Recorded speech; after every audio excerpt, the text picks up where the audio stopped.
After 7 years of marriage, you'd think I'd be immune to surprises. But some things hit you so hard, they reset everything you thought you knew. That night, Melissa reset my whole world. She came home late, too late for a weekday. I was sitting on the living room couch, half watching a show I'd already forgotten the plot to, nursing a lukewarm beer. The front door opened with a jolt, not the usual quiet click. Her keys clattered onto the side table like a signal something was off. Really off. She didn't greet me right away. Instead, she walked in quickly like she was trying to glide past me before I noticed anything. But the scent hit me before I even turned around. Cologne. Not mine. Not anything I'd ever worn, owned, or even sampled while walking through the men's section of a department store. It was strong, heady, spicy, masculine, and fresh. "Hey," I said, keeping my voice calm. She stopped mid-stride, one hand still clutching her purse strap. "Hey," she echoed. Her eyes darted to me, then to the floor, then back again. That's when I saw the flicker. The moment of panic she tried to smother under a casual smile. "Oh, funny story," she said, waving a hand like she was brushing away the tension. "We had this brunch meeting at work. James from operations accidentally spilled cologne on me. He's so clumsy. I meant to change, but things ran long. I didn't have time." Her voice was light, too light. Like she was trying to pretend the cologne was the only thing worth explaining. I didn't say anything at first. I just stood there, letting the silence do the work. That's when she started fidgeting, adjusting her bag strap, tucking her hair behind her ear, shifting her weight like her feet suddenly didn't belong on our floors. She hadn't even taken off her coat yet. "Brunch?" I asked, raising an eyebrow. "Yeah," she said too quickly. "You know, like midday." But it ran into the afternoon and we just, you know how those things go. It was nearly 10 p.m. She caught herself a beat too late and added, "Then we stayed for a team debrief." A team debrief. At 10 o'clock. On a Thursday. That was her story. The part that stung the most wasn't just the lie, it was how lazy it was. Like she didn't think I'd question her. Like I just accept it because that's what a good husband does. She didn't even try to make it make sense. She was selling me a poorly written script, and the worst part? Part of me wanted to buy it. Just to delay what I already knew was true. She moved toward the kitchen, mumbling something about needing water, but I stayed where I was, watching her move like a stranger in our home. She used to walk in, kick off her shoes, kiss me on the cheek, and laugh about her day. Now she was quiet, rehearsed, and smelled like another man. And then, about 30 minutes later, just when I thought I'd heard the most absurd part of her evening, she dropped the bomb. "I've been thinking maybe we should take a little space. You know, to reset. Not a breakup, just maybe live separately for a while. Work on ourselves." I stared at her. She wasn't looking at me anymore. She was staring into her glass of water like it would save her from the conversation. "What brought this on?" I asked, trying to keep my voice from cracking. She shrugged, but it wasn't casual. It was the kind of shrug you give when you're pretending a decision hasn't already been made. "I just think it could help us gain clarity. We've been kind of stuck, don't you think?" She used words like self-discovery and emotional clarity and healthy boundaries. It all sounded so clinical. So clean. But nothing about it felt clean to me. It felt like someone had bled all over my living room and then tried to pass it off as modern art. I nodded slowly, not trusting myself to speak. I knew what was happening. I knew what that scent meant. What her request for space actually meant. I'd read enough stories, seen enough friends go through this kind of slow-motion implosion. I just never thought it would be me. But here I was. The woman I married, who used to fall asleep next to me with her hand resting on my chest, who once cried during Pixar movies and danced barefoot in our kitchen, was now sitting on the edge of the couch, carefully choosing her words like we were two strangers navigating a minefield. And I realized then that she had already left me. Long before this night. She had just now worked up the nerve to make it official. What got me wasn't even the betrayal itself. It was how premeditated it all felt. She had the story lined up, the brunch, the spill, the extended meeting. All within reach. All crafted to sound just believable enough to keep me off her trail while she tested the waters of a new life. Probably with the man whose scent she was now wearing like a badge. I didn't argue. Didn't shout. Didn't demand answers I already knew she'd dodge. Instead, I got up, walked into the kitchen, and poured myself another drink. Something strong enough to burn the lies out of my throat. "Okay," I said, finally setting the glass down hard enough for her to flinch. "If space is what you want, you'll have it." She blinked, surprised. I think she expected me to beg her to stay. To fight. To cry. But I didn't give her that. I gave her silence. The kind that lingers. The kind that makes people uncomfortable. She nodded, swallowing hard, and got up to leave the room. Probably to call him. Or text him. or update whatever secret plan she had waiting just outside our home. And me? I sat there, alone with my drink and the scent of a man I'd never met now soaked into the fabric of our couch cushions. I didn't chase her. I didn't need to, because something inside me had already shifted. Something permanent. This wasn't the start of her journey of self-discovery. It was the end of my patience. The end of us as we were. The only thing I didn't know yet was how far I'd let the truth take me. But I was done pretending. The first morning after she left was quiet in the most unnatural way. Her toothbrush was gone. The top drawer in the bathroom, the one she always left cracked open, was empty. The smell of her lavender shampoo still lingered in the air, but it was already fading. Like her. I sat at the kitchen table with a cup of coffee I didn't even want. The house, once familiar and full of small sounds, her humming while getting ready, the clinking of her necklace charms, the soft shuffle of slippers felt like a hollowed-out memory. Every room reminded me of her, but none of them felt like she belonged anymore. Melissa hadn't just asked for space. She'd packed a suitcase that same night and moved into some short-term rental across town. Called it temporary. Said she just needed distance to think. But I wasn't stupid. I'd spent the night turning over every odd moment from the last 6 months, assembling them like puzzle pieces I'd been too afraid to connect before. And now, with the pressure off her to pretend, those pieces started falling into place faster than I could keep up with. There were the late nights at work, the last-minute leadership retreats, and those absurd emotional intelligence workshops she claimed were mandatory. At the time, I bought it.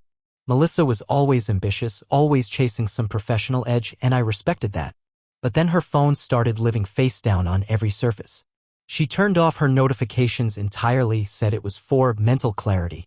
I remember her saying that with a smile, like she was proud of how zen she'd become. Now I saw it for what it was: control.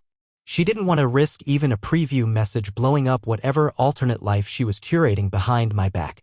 And then there were the lies, small ones that only raised an eyebrow before. Like the time she said she met up with Laura, her best friend since college, on a night I know Laura was out of town. I asked about it gently and Melissa just rolled her eyes and said I must have misunderstood. She got snippy even. Said I was being paranoid, that she needed a partner, not a warden. That line stuck with me. Not because she was right, but because she *p***nized my trust against me. Every doubt I had, she reframed as my problem, my insecurity. And I let her. She played it well, too. Never enough distance to raise full suspicion, just enough inconsistency to plant seeds of doubt about me, not her. She got me second-guessing my own instincts. God, how did I let it go this far? I remember one evening, a few weeks before the cologne incident, she came home flushed, hair a little too perfect for a long day at the office. She dropped onto the couch next to me and casually mentioned how she was thinking about going back to therapy. Said she wanted to untangle some stuff from childhood. I thought, good. That's healthy. I encouraged it. Even offered to help find someone. But now I wondered, was that even true? Or just another deflection? A way to get out of the house once a week with a believable alibi? And then there were the excuses about **x. She used to be affectionate, touchy, teasing, sometimes playful in the way only long-term couples are when they still actually like each other. But over the past year, she pulled away. At first, it was subtle, more tired at night, more stressed from work. I didn't push. I figured it was a phase. But soon, we were going weeks, then months with barely a kiss. Every time I brought it up, she'd get defensive. Do you think that's all I'm good for? She asked me once. Is that all this marriage means to you? I told her no. Of course not. I told her I missed her, not just the **x, but the closeness, the us. She promised to work on it. But now, looking back, I realized that conversation wasn't the beginning of her trying. It was the beginning of her letting go. The biggest red flag? I didn't want to admit any of it while it was happening. I wanted to believe that she was just tired, just stressed. That the sparkle in her I had faded because of life, not because of someone else. I told myself we were just hitting a rough patch, that all couples go through this. But even then I knew I was lying to myself. So when she left with her suitcase and her carefully worded "this is for the best," I didn't chase her. I went quiet. Because something inside me had already started making a different kind of plan, not to win her back, but to take my life back. A few days later, I got confirmation I wasn't imagining things. It started with a text from Jason, my friend since college. He works in the same business complex as Melissa's company. He wasn't in my inner circle anymore, we drifted some over the years, but we still exchanged messages, the occasional fantasy football trash talk. That morning, I was sitting at the kitchen island staring blankly into my third cup of coffee when my phone buzzed. Jason, hey man, didn't know you were back in the dating pool. Izu and Melissa finally called it quits. I stared at the screen confused. My thumbs hovered over the keyboard. Me, what are you talking about? Less than a minute later, a photo came through. Melissa. Sitting at a cafe I recognized, it was 3 blocks from her office. She wasn't alone. Sitting across from her was a guy, maybe late 30s, clean cut, wearing a navy blazer. His hand was on hers. She was laughing. Jason's caption underneath was short and brutal. Jason, looked like a date, not a business meeting. Sorry, man. I stared at the picture for a long time. It didn't feel like shock. It felt like confirmation. That was the man whose scent she wore home. I didn't respond to Jason. I just sat there, holding the phone, heart thudding in a dull rhythm. My chest didn't cave in. I didn't cry. I just shut down. Like a switch flipped. Everything she had been saying, every word about distance, growth, finding clarity, it wasn't about us. It was about him. She was trying out life without me before officially ending it. She wanted to leave without looking like she was leaving. And worst of all, she thought I wouldn't catch on. She thought she'd buried the truth beneath just enough plausible deniability and emotional lingo that I'd let her walk away with dignity and with a backup plan in her back pocket. But I wasn't going to let her rewrite the story of our marriage that easily. This wasn't going to be her clean break. It was going to be my wake-up call. By the 3rd day of our trial separation, I stopped calling it that, even in my head. It wasn't a pause, a breather, or a relationship reassessment. It was a controlled demolition. Melissa had already pressed the button long before I heard the first crack. I was just late realizing the building we'd built together had no support beams left. I didn't sleep much that night after Jason sent the photo. I kept staring at it, Melissa, mid-laugh, holding hands with the guy I could now only think of as him. His smile was calm, confident, like a man who wasn't hiding. Like someone who had already won. Meanwhile, I was sitting in a half-lit kitchen trying to figure out how to breathe. The next morning, I started going through her social media, not obsessively, but like someone scanning through pages of a book they'd read 100 times only to realize the story had changed. And there were signs, even there. Subtle ones. Her captions had shifted over the last few months, more quotes about finding peace, being seen, and embracing what makes you feel alive. Vague enough to pass as inspirational. Obvious enough now to sting. She'd even stopped tagging me in anything. Photos of our anniversary dinner last year? Gone. The beach trip we took with her sister's family? Deleted. And in the comments section, under her latest selfie, a polished mirror photo with her in a navy dress I'd never seen before was a single fire emoji from a user named jreed_35. I clicked the profile. Private. But the profile picture? Same guy from Jason's photo. James Reed. The so-called clumsy coworker who'd spilled cologne on her during brunch. God. She really hadn't even changed the name in the lie. That's when I realized she never expected to get caught. She thought I was too trusting, too passive, maybe even too in love to put the pieces together. And honestly, I had been. I gave her every benefit of the doubt because that's what you do when you love someone. But love doesn't make you stupid. It just delays the moment you open your eyes. And mine were wide open now. I called Jason later that afternoon. Told him the truth, not everything, just enough. We're taking space, I said flatly. Apparently, Melissa's using it to audition a new life. Jason was quiet for a beat. Then, I'm sorry, man. I didn't know. I wouldn't have sent that photo if I'd known things were complicated. No, I'm glad you did, I said. If anything, you helped me finally see it. He paused again. You know, he said slowly, I think I've seen them together before. Not just yesterday. A few weeks ago, maybe. Same cafe. Same guy. That cemented it. It wasn't a fling. It wasn't a lapse in judgment. This was a relationship. And it had been going on far longer than she'd ever admit. That night, I stared at the ceiling for hours. I thought about the time I surprised her with a weekend getaway just to break the routine. The time she was sick and I stayed up all night keeping her hydrated, bringing soup, rubbing her back. I thought about the little traditions we had, Friday movie nights, our Sunday pancake ritual, the way she used to squeeze my hand twice before falling asleep. All of it felt like a set I'd been performing on, unaware that the cameras had stopped rolling months ago. By morning, I'd reached the line. The point where heartbreak turns into resolve. I wasn't going to beg. I wasn't going to scream or throw accusations. I wasn't even going to ask for explanations she'd twist into half-truths. I was going to take the wheel. And the first step? I needed more than just a photo. I needed closure. Not emotional. Legal. So I reached out to an old friend, Dan, a private investigator I'd met through work years ago. He owed me a favor. I explained the situation in calm, clipped tones, stripping the emotion out of every word. He didn't ask unnecessary questions. Just said he'd handle it. Give me 3 days, he said. I'll get what you need. While Dan did his thing, I started doing mine. Quietly. I logged into our shared accounts, banking, travel apps, cloud drives. Anything that could give me a trail. Melissa had changed her passwords on a few, but not all. She was smart, but not careful.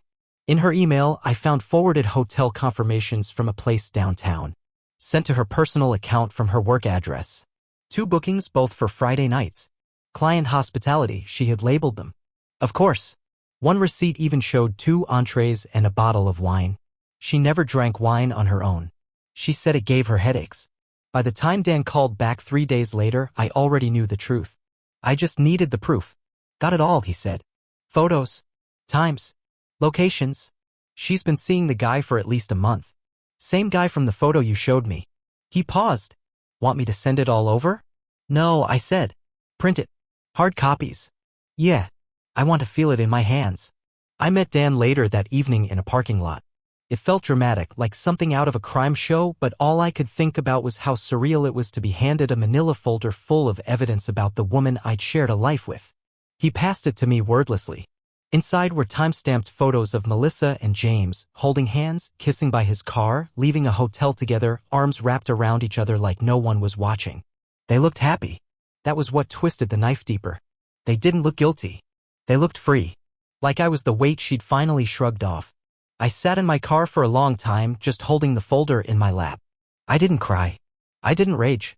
I didn't even open the glove box where I kept the ring box from our 5th anniversary, the one I used to peek at whenever I needed to remember why we were worth fighting for.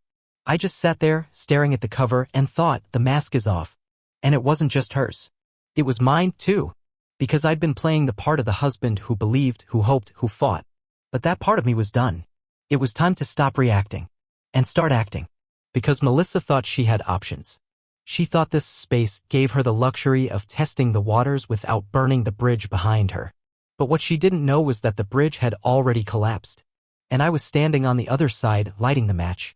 Something changed in me the moment I set that manila folder down on the kitchen table.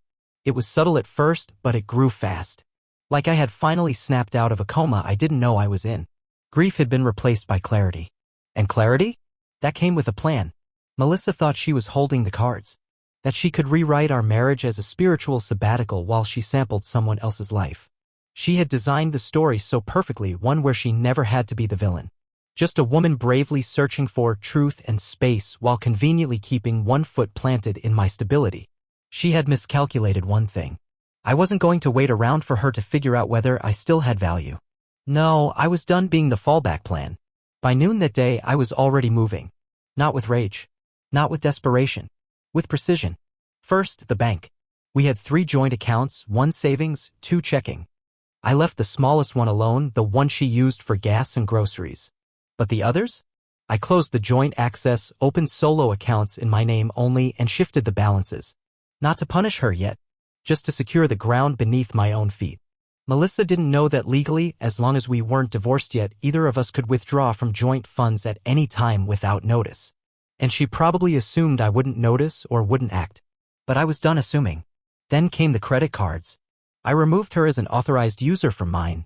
I logged into our rewards accounts, points she'd racked up with work travel I now knew had more than one purpose, and transferred every last one to a fresh account under my name. Petty? Maybe. But it felt like pulling thread from a web she didn't think I'd unravel. Next, I called our property management company. We didn't own the condo, we leased it. I was the primary contact, but we were listed as co-tenants.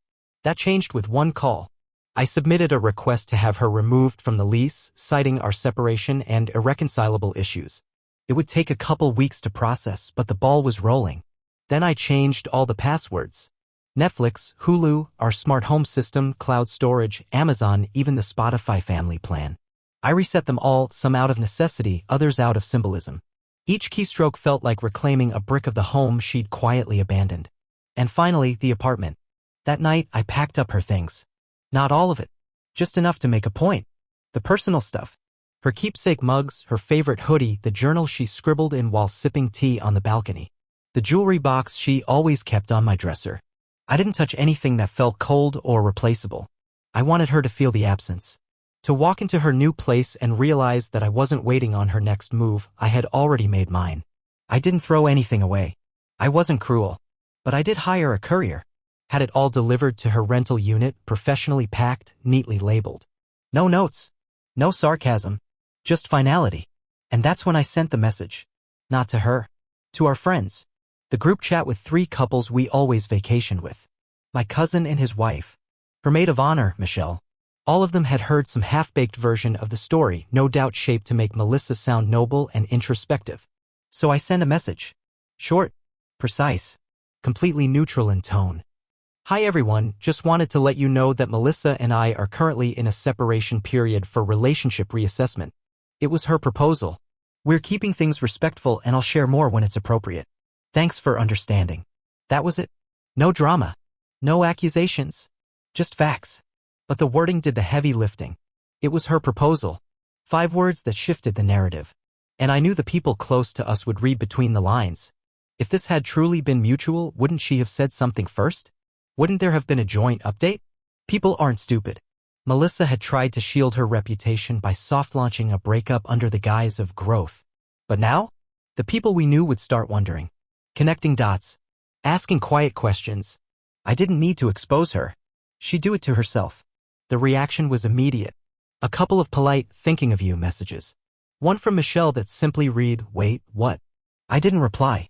Melissa had underestimated how far I would go to reclaim my footing. She thought she could own the narrative by being the first to spin it. But what she didn't account for was the power of quiet confidence. People trust the one who stays calm. The one who doesn't flinch. That night, I slept in our bed, my bed now, for the first time in days. No tossing. No hollow ache in my chest. Just a strange, unfamiliar peace. Not because I didn't hurt. I did. But I had finally stopped bleeding for someone who had already moved on. The next morning, I checked her social media again. She hadn't posted anything new, but her following count had dropped by 1. Michelle. I let out a slow breath. That was the first fracture. And it wouldn't be the last. Later that afternoon, I got a call from the building concierge. Hi, Mr. Adams, she said cautiously. Melissa stopped by earlier. She wanted to pick up a package and access the mailroom. Did she get in? I asked. We told her you'd updated your contact status. She didn't seem pleased. I thanked her and hung up. Less than an hour later, Melissa texted me. Melissa, why did the concierge say I'm not on file anymore? I stared at the message. Then typed. Me, because you said you needed space. I'm giving you space. 3 dots. Then nothing. An hour passed. Then another. No follow-up. No call. No apology. Just silence. I imagined her sitting in that sterile rental, unpacking her favorite hoodie from a labeled box and realizing she'd lost control of the script. That I wasn't the confused, clingy husband waiting by the door. I was already on the other side of it, changing the locks. She wanted a separation? Now she had one. Only it wasn't wrapped in journal prompts or spiritual awakenings. It was wrapped in consequences. The first sign that Melissa's world was cracking came on the 4th day. Not from a message or a phone call, but from the sound of her fist hitting my front door. 3 sharp knocks. Then silence. Then another round, this time lighter, like her resolve had softened between breaths. I didn't open it right away. I stood behind it for a moment, just listening. Through the peephole, I saw her standing there in a hoodie, mine, ironically, the sleeves pulled over her knuckles like she was trying to shield herself from more than just the cold. Her makeup was smeared. She wasn't here to talk about growth. She looked like someone whose world had just imploded. I opened the door slowly. Mark, she breathed, her voice already trembling. Please. I need to talk to you. I stepped aside without saying a word. She walked in like someone who didn't know if she belonged anymore. Because she didn't. Not really. She looked around like she half expected everything to be the same. But it wasn't. The apartment didn't feel like hers anymore. Her framed photos on the shelves were gone. Her throw blanket was folded in a box by the door. The air smelled like cedarwood instead of her perfume. And her eyes landed on the boxes I hadn't moved yet, some of her books, journals, a few trinkets she forgot to take. Her face tightened. She turned to me. As she stopped, swallowed. I made a mistake. I waited. She took a shaky breath. All of this wasn't supposed to happen like this. I thought I just needed space. Time to think. But now I see I was wrong. I crossed my arms.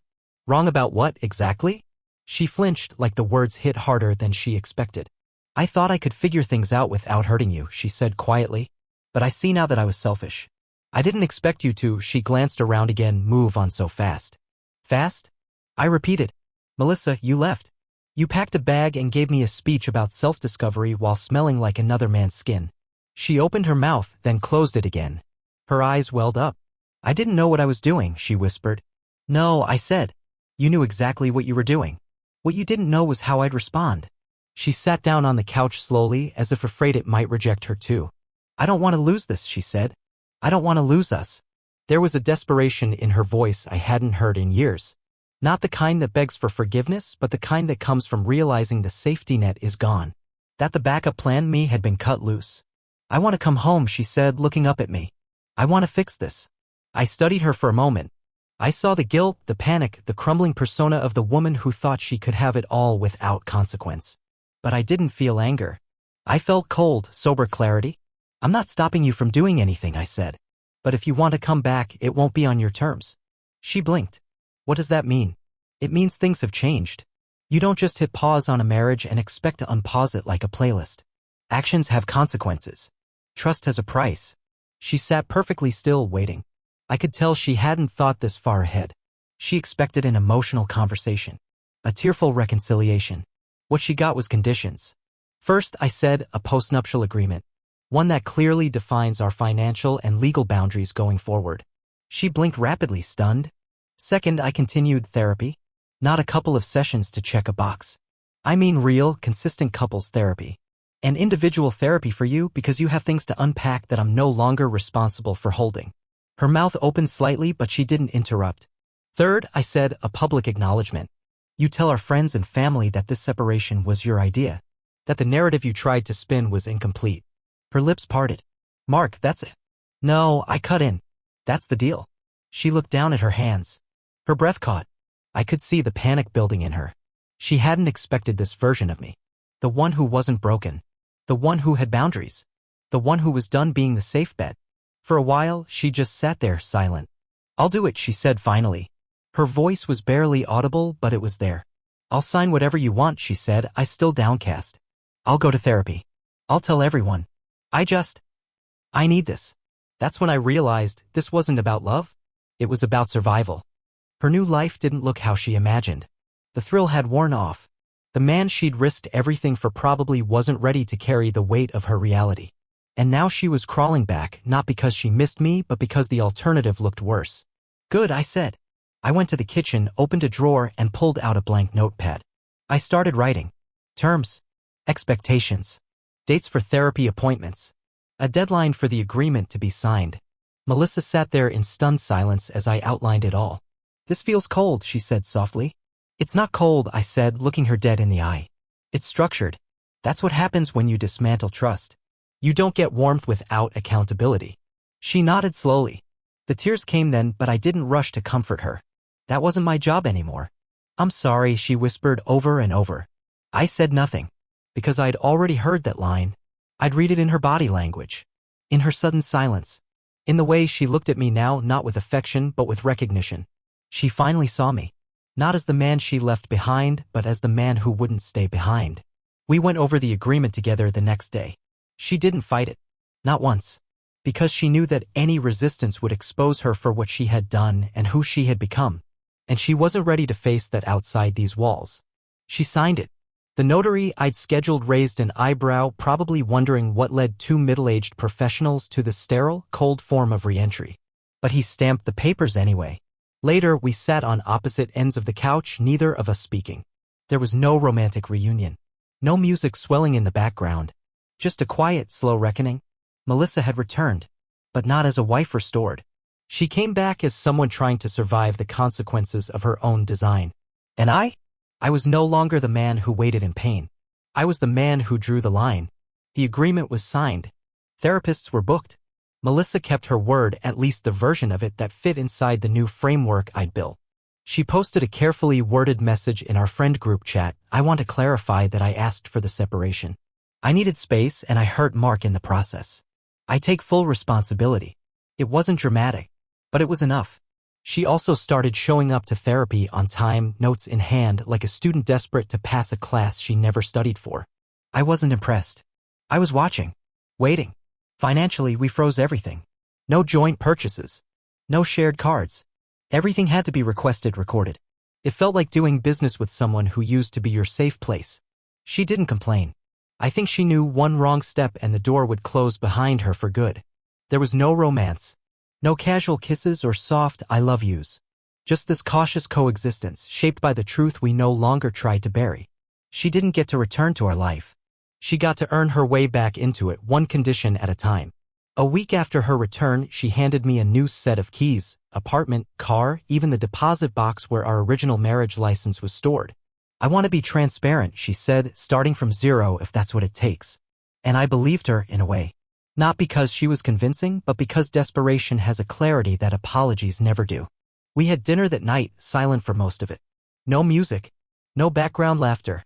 Just the sound of forks on plates and two people sharing air but not warmth. The experiment was over, at least for her. For me, it was the beginning of something else, a relationship where every step forward would need a receipt, every promise a backup plan. I didn't know if I could love her the same way again. But I knew this, she'd never again get to decide the rules without me. And maybe that was enough for now.